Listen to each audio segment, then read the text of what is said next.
Mga ka-Topperman, bibisitahin ko muna ang ginagawa ng mga re kung tama ba ang ginagawa ng mga aking empleyado. Ayan ha, ang aking mga masisigasig na mason, mga ka-Topperman. Tingnan nyo naman ha kung bulihin na ay sadyang kuwan, bibihira ang makakita ng ganyang mason na iyaw ka kung hagodin na.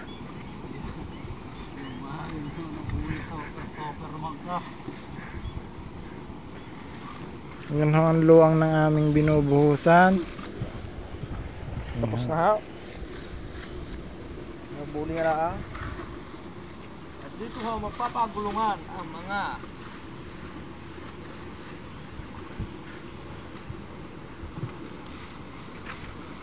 tingnan nyo naman ha kung paano bulihin mga ka-Topperman.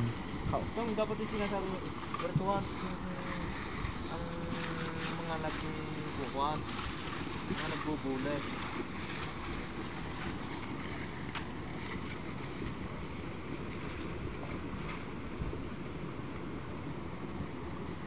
Nakabaw!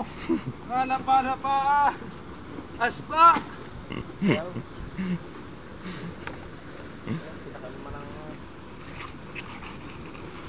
Maluang huyan yun, doon po huyan sa dulo.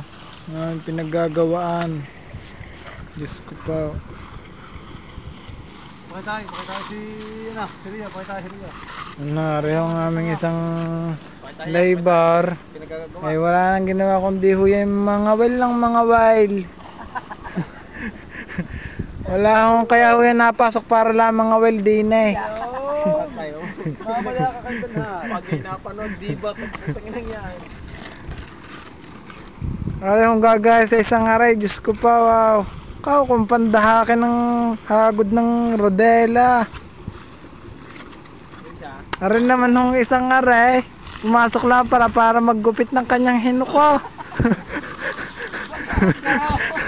Ay tingnan nyo, hawak ang nilkadar at naggugupit ng kanyang kukaw. Ano naman nasa mintaw katapa-tapaan? Ano maranggo na, masam.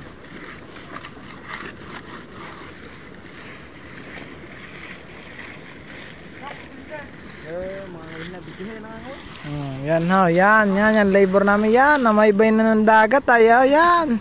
At mga ngawil na. Kailangan pala napasok din ay mga ngawil. Shout out daw sa kayo din ha. Anak 12 na!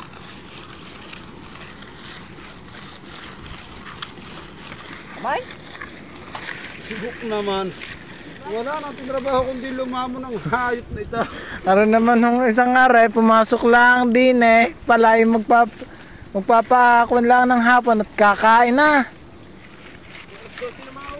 Dumayo lang pala din na rin tao nga rin ng kain din eh sa trabaho.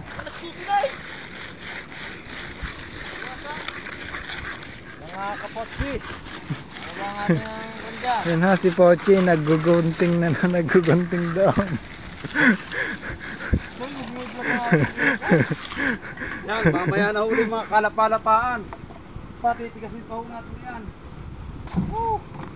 Yeah, update ko na lang ho kayo mamaya kung ano ng accomplishment ng aming ginagawa. Bye bye!